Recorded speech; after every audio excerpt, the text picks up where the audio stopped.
Bismillahirrahmanirrahim. Assalamualaikum warahmatullahi wabarakatuh. Alhamdulillahirabbil alamin wa bihi nasta'in wa ala umuri dunya waddin. Assalatu wassalamu ala asyrafil anbiya'i wal mursalin wa ala alihi wa ashabihi rasulillahi ajmain, amma ba'du.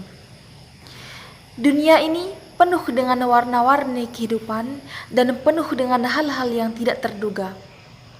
Tidak ada satu orang pun yang tahu apa yang akan terjadi 1 tahun ke depan, 1 bulan ke depan, 1 hari ke depan, bahkan 1 jam ke depan. Itulah yang dinamakan dengan takdir.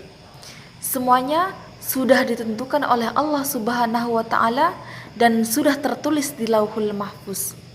Sebagai hamba Allah, kita wajib mengimani segala ketentuan dan ketetapan Allah Subhanahu wa Ta'ala yang merupakan rukun iman yang keenam, yakni iman kepada qada dan qadar. Pengertian qada dan qadar. Qada secara bahasa memutuskan, menentukan atau memisahkan. Secara istilah, keputusan terhadap suatu rencana yang telah ditentukan. Sedangkan qadar secara bahasa yaitu ketentuan. Secara istilah, rencana yang telah ditentukan oleh Allah Subhanahu wa Ta'ala.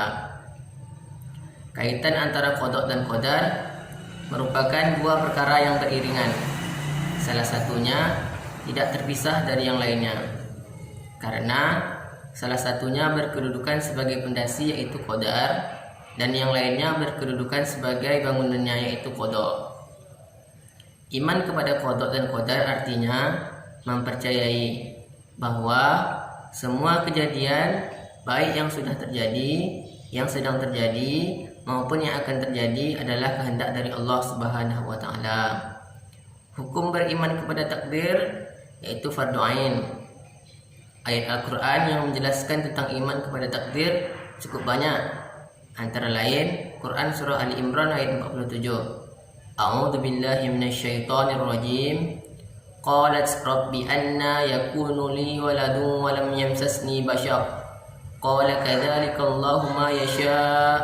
Idza qada amran fa innama yaqulu lahu kun fayakun. Shadaqallahul azim.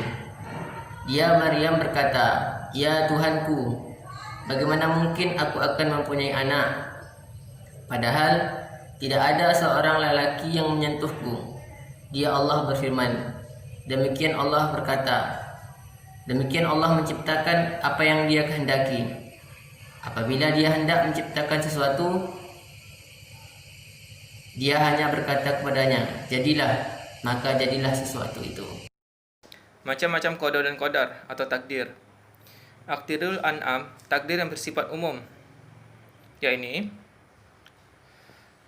takdir Rabb untuk seluruh alam dalam arti Dia mengetahuinya dengan ilmunya. Yang kedua, takdir basyari, takdir yang berlaku untuk manusia. Takdir ini takdir yang di dalamnya Allah SWT mengambil janji atas semua manusia bahwa Dia adalah Rabb mereka dan menjadikan mereka sebagai saksi atas diri mereka akan hal itu serta Allah Subhanahu wa Ta'ala.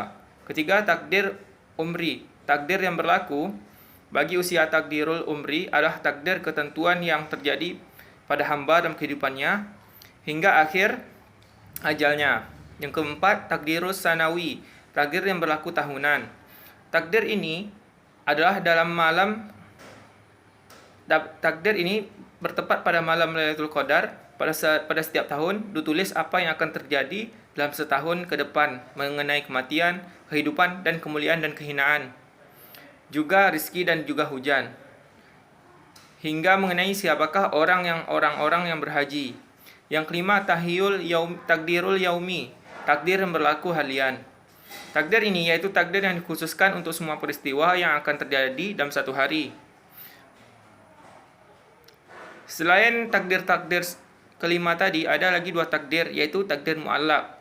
Takdir ini adalah takdir Allah SWT yang masih dapat diusahakan kejadiannya oleh manusia. Sebagai contoh dalam kehidupan ini, kita sering melihat dan mengalami sunatullah, hukum Allah yang berlaku di bumi ini, yaitu hukum sebab akibat. Selanjutnya takdir mubram. Takdir mubram ialah takdir yang terjadi yang tidak dapat dielakkan kejadiannya. Dapat kita beri contoh seperti nasib manusia, lahir, kematian, jodoh, serta kiamat dan sebagainya. Hikmah iman kepada qada dan qadar. Yang pertama, keimanan kepada takdir dapat mengkristalkan makna-makna rububiyah yang menyebabkan seseorang bertawakal kepadanya dan hanya menyembah kepadanya. Yang kedua, ridho dengan hukum Allah dan pilihannya. Hal ini bertujuan untuk membersihkan hati dari kesusahan maupun kesedihan. Selanjutnya yang ketiga, melatih diri untuk banyak bersyukur dan bersabar. Orang yang beriman kepada qada dan qadar apabila memperoleh keberuntungan, maka ia bersyukur, dan apabila mendapat musibah, maka ia bersabar. Yang keempat, menjauhkan diri dari sifat sombong dan putus asa. Orang yang tidak beriman kepada qada dan qadar apabila mendapat keberhasilan, maka ia menganggap bahwa itu hasil dari usahanya. Dan apabila mengalami kegagalan, maka ia berkeluh kesah. Jadi hal inilah yang harus kita hindari. Selanjutnya yang kelima, memupuk optimis dan giat bekerja. Manusia tidak mengetahui takdir apa yang akan diterimanya. Jadi orang yang beriman kepada qada dan qadar selalu optimis dan giat bekerja untuk memperoleh keberhasilan. Selanjutnya yang terakhir, poin yang keenam, menenangkan jiwa. Orang yang beriman kepada qada dan qadar senantiasa mengalami ketenangan jiwa dalam hidupnya, karena ia selalu merasa senang dengan ketentuan Allah. Iman kepada qada dan qadar itu adalah mempercayai bahwa semua kejadian baik yang sudah terjadi, yang sedang terjadi ataupun yang telah terjadi itu adalah kehendak Allah Subhanahu wa taala. Dan bagi umat Islam, hukumnya mempercayai iman kepada qada dan qadar adalah fardhu ain. Jadi apabila ada seorang muslim yang tidak mempercayai iman kepada qada dan qadar, bisa dikatakan dia tidak beriman kepada Allah Subhanahu wa taala. Baik, kesimpulan dari saya sekian. Apabila ada salah kata ataupun dan lain sebagainya, saya mohon maaf yang sebesar-besarnya. Saya akhiri wabillahi taufiq wal hidayah. Wassalamualaikum warahmatullahi wabarakatuh.